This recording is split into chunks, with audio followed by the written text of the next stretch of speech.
Bom dia, meus alunos do OASE, professor Carlos Alexandre, para a gente dar continuidade no nosso assunto sobre doping no esporte ou doping esportivo, como vocês acharem melhor. Lembrar vocês que na última aula nossa, o professor passou uma entrevista, né, com aquele Arnold Armstrong, que é o ciclista, né, que foi vencedor da Copa da França, né, 7 vezes consecutivas, que é a maior prova de ciclismo do mundo. Tá? Ele conseguiu ser campeão 7 vezes consecutivas e tentou, resumir um pouquinho, vinha negando que não tinha utilizado substâncias do doping esportivo, mas acabou confessando, e foi uma entrevista que eu passei para vocês na BNCC, né, uma reportagem super interessante, por isso eu espero que vocês tenham assistido e tenham gostado, tá bom? A gente dando continuidade ao nosso doping esportivo, vale lembrando a vocês que a AMA é considerada Agência Mundial de Antidoping, ela que dá todo o suporte às confederações para a regulamentação, né, do uso do antidoping, tá? O doping, hoje em dia, existe uma classe, né, a classe do doping. No esporte, a grande maioria das federações esportivas do mundo adotam uma lista de classes e métodos de substâncias dopantes. Tal lista apresenta essas substâncias divididas em substâncias e métodos proibitivos, além de substâncias proibidas para alguns esportes específicos. Ou seja, a AMA tem alguns esportes que o doping, as substâncias, é especificamente só para aqueles esportes, tá bom? É o que a gente vai ver. Substâncias proibidas, nós temos como substâncias proibidas aqui os agentes anabólicos, os hormônios peptídicos, o beta-2 agonistas, os moduladores hormonais e metabólicos. Tá? Ainda continuando algumas substâncias proibidas, canabinoides, glicocorticoides, diuréticos e outros agentes mascarantes, estimulantes e os narcóticos. A gente vai ver um pouquinho o que é cada um e o que traz de mal para o atleta, cada um desses também. Métodos proibitivos. Né? Os métodos são, o método já está dizendo como se faz para aquele que é proibido, como se realiza para se colocar aquela substância, para que você use aquela substância. Geralmente é uma manipulação do sangue. E componentes dos próprios sangue, a manipulação química e física e também a dopagem genética. São os 3 métodos proibitivos da dopagem: manipulação do sangue, manipulação química e a dopagem genética. Bem, aí a gente vai ver substâncias proibidas em esportes específicos. Eu disse a vocês que tem alguns esportes que a AMA ela determina naquela lista, que existe uma lista de substâncias proibidas, volta a dizer AMA, Associação Mundial de Antidoping, tá? Não esquecer essa sigla, AMA. Álcool. O álcool proibido em esportes aéreos, arco e flecha, automobilismo, lancha de potência e motociclismo. Porque são os esportes que requerem de reflexos, de agilidade. Tá? E quando você ingere o álcool, você vê, a gente perde esses reflexos nossos. Né? Então, principalmente nesses esportes, o álcool é extremamente proibido. Né? Beta-bloqueadores, também em alguns esportes que são proibidos. Arco e flecha, automobilismo também, bilhar, dardo, desportos subaquáticos, em apneia, esqui, tiro-alvo e o golfe. Bem, primeiro, vamos ver algumas substâncias aqui. Número 1, os estimulantes. Aumenta a estimulação do sistema cardíaco e do metabolismo. Né? Os estimulantes são substâncias que apresentam um efeito direto sobre o sistema nervoso central. E a gente tem como os estimulantes, a gente tem ali a cafeína, a anfetaminas, a cocaína, a endedrina. Todos esses são estimulantes proibidos dentro do mundo do esporte. Queria dizer a vocês, lembre-se que a gente falando, quando nós falamos de alguns atletas que tinham ingerido substâncias ilícitas, a maioria deles ou é na cocaína ou na cafeína. Eu lembro que o Guerreiro, né? Vocês falaram do Guerreiro, tomou um chazinho lá numa partida antes, tomou um chazinho, e nesse chá continha cafeína, em uma longa escala, e estava proibido dentro da lista da ANMA. Né? A cocaína, o Giba, utilizou antes de uma partida, tal, e assim como muitos outros atletas, porque vai trazer o quê? O que é que traz de benéfico para esses atletas aí? Pode voltar um pouco. O que é que traz de benéfico? Né? A cafeína vai deixar ele mais esperto, mais ligado, mais rápido, mais ágil, assim como a cocaína. E esses outros também, né? Infectaminas e efedrina. Né? São esses que vão deixar a pessoa mais rápida, com uma visão mais apurada, raciocínio mais rápido. Então, é os efeitos benéficos. Mas, por outro lado, existem os efeitos que não são nada bons para o corpo humano. Principalmente desses atletas, se tratando de atletas de alto rendimento, que é o que nós estamos falando desse doping, ou seja, o doping no esporte, o doping esportivo. Então, os estimulantes, principais efeitos colaterais dos estimulantes. O que é que acontece? Palpitações, falta de apetite, hipertensão arterial, sobrecarga do coração, fígado e rins, podendo causar a morte.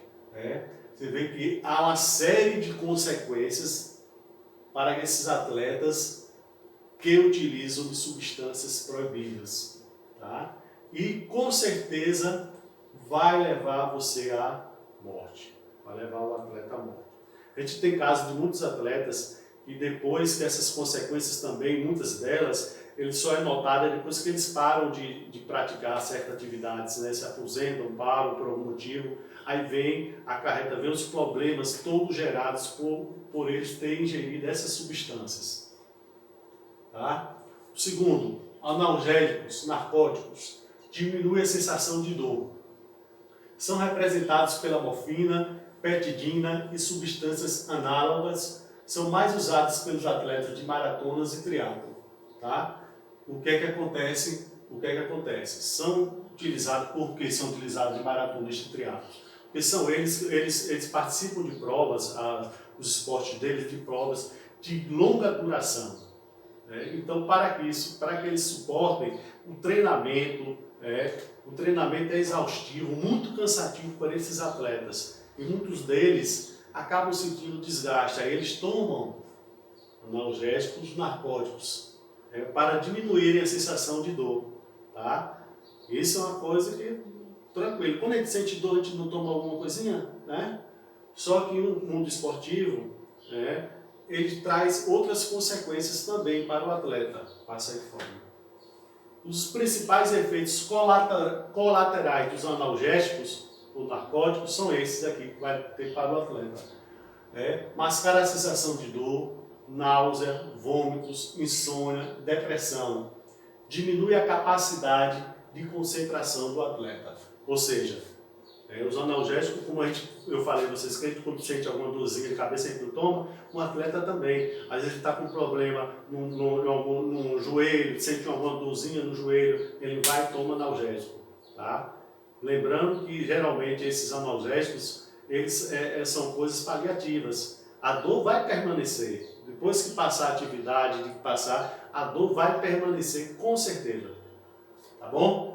E assim, leva a insônia, o atleta vai passar a dormir mal, vai ter ânsia de vômito, pode existir a depressão, o atleta pode começar a ter esse transtorno da depressão e também tira a concentração dele. Tudo aquilo que ele realiza acaba perdendo um pouquinho dos estímulos, ele perde esse poder de concentração. Tá? 3. Agentes anabolizantes. Os agentes anabolizantes, ou esteroides anabólicos, são compostos derivados de um hormônio masculino, a testosterona. Os principais esteroides anabolizantes são a nandrolona, o estanazol, o anadrol e a própria testosterona. A gente vai ver na frente um conceitozinho de testosterona, dizer a vocês, a gente sempre pensa assim, a testosterona, que é só um hormônio, só possui esse hormônio o homem, a pessoa, o ser humano do sexo masculino, e nós estamos enganados. A mulher também possui testosterona, só que numa quantidade menor, numa capacidade menor. O homem tem uma capacidade de testosterona no seu organismo bem maior do que das mulheres, tá bom? E assim, e às vezes por isso que a gente vê algumas mulheres sobressaindo em alguns esportes, que ela utiliza demais a testosterona e ela acaba sobressaindo. A gente tem um conceito aqui de testosterona para vocês. Testosterona. A testosterona é um esteroide anabólico por excelência, que participa de vários processos metabólicos, aumentando a síntese de proteínas e da massa muscular. E a deposição de glicogênio nos músculos. E possuindo ainda um efeito antagônico à ação proteolítica dos glicorticoides. A gente vê muito testosterona, alguns suplementos alimentares, as pessoas utilizam de forma exagerada, sem um acompanhamento médico, e depois sofrem as consequências também, porque nada em excesso é bom. Nosso corpo tem o nosso limite, então nada de utilizar muitas substâncias que o nosso corpo não comporte, tá bom? Passa aí, a gente vai ver um videozinho um colega nosso falando sobre a testosterona e depois a gente retorna, ok?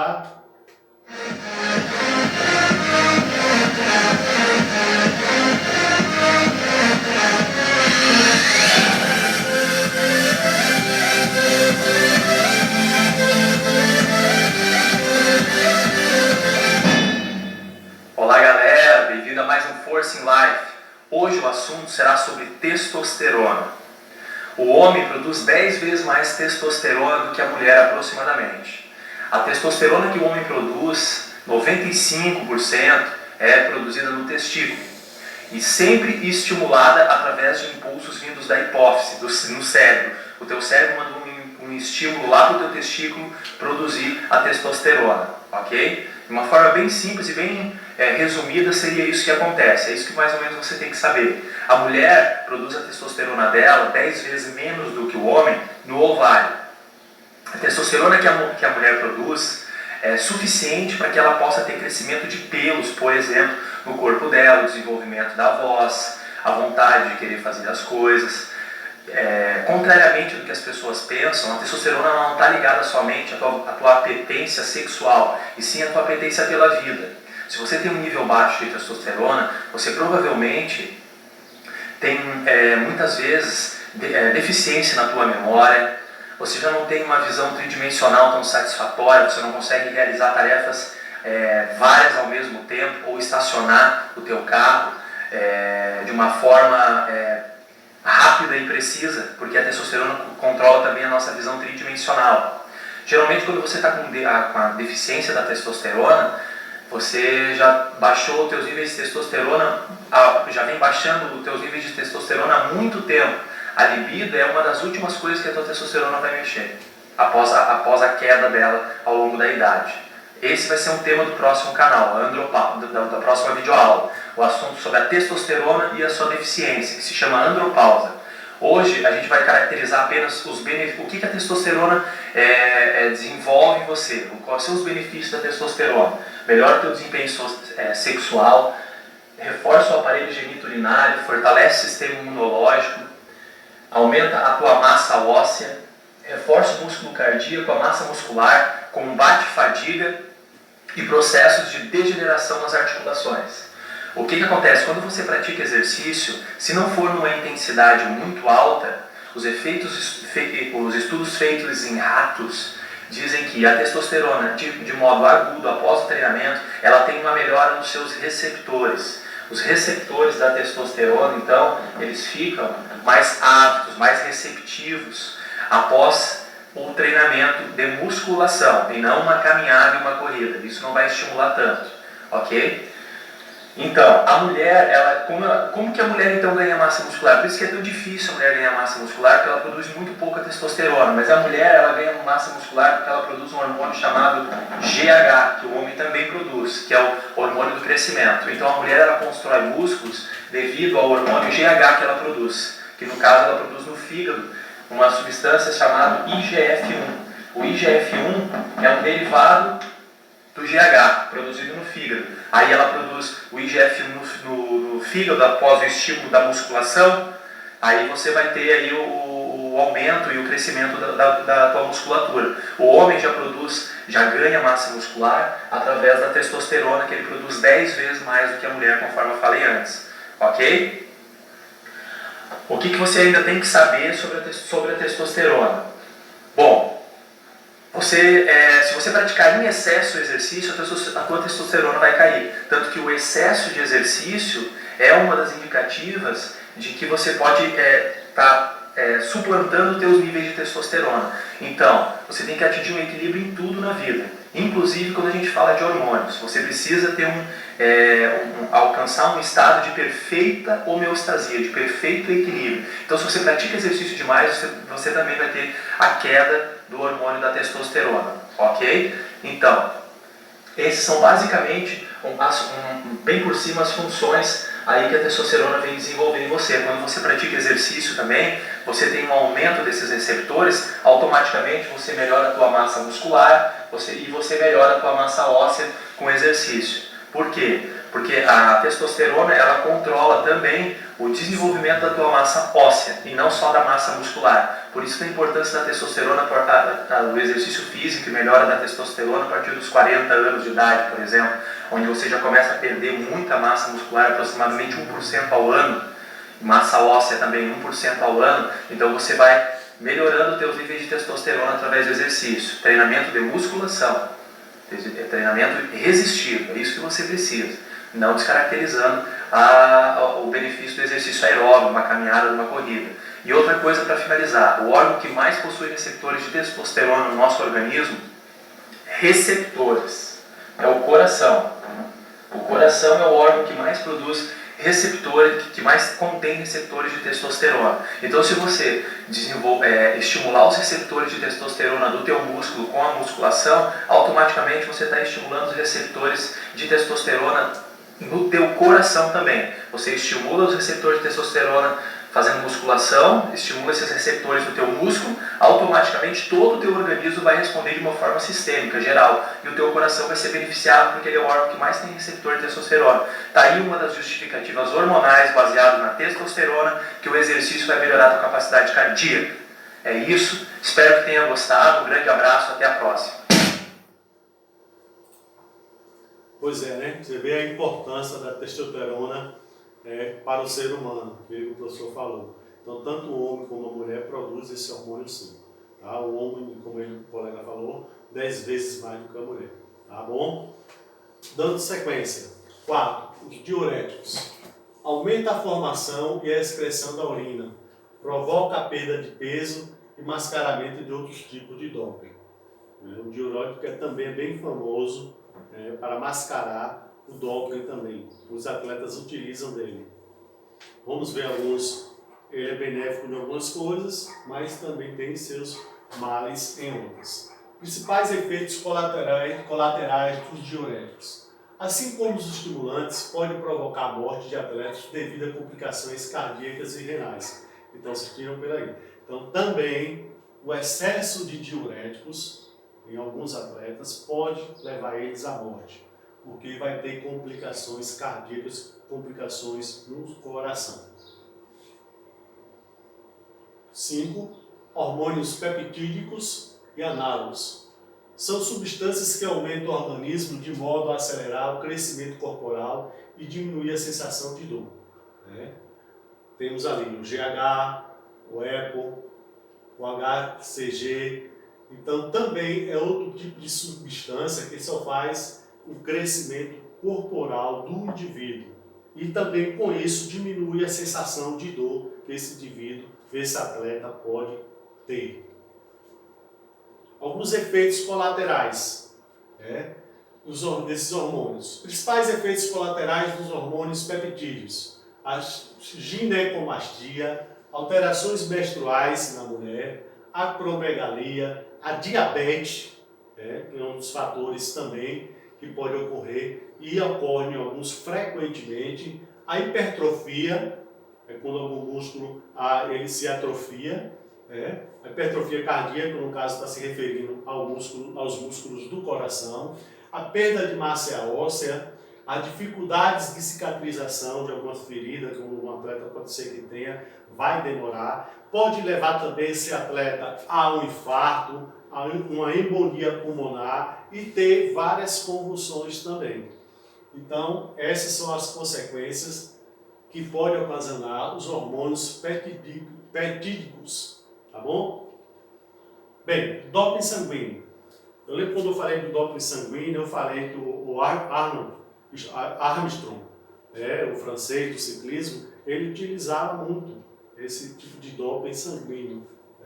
Consiste em o atleta retirar seu próprio sangue, que é a infusão chamada autóloga, que é quando ele sua o seu próprio sangue, armazenar em local refrigerado e antes da competição injetar novamente o sangue e assim aumentando o número de hemácias e consequentemente o transporte de oxigênio.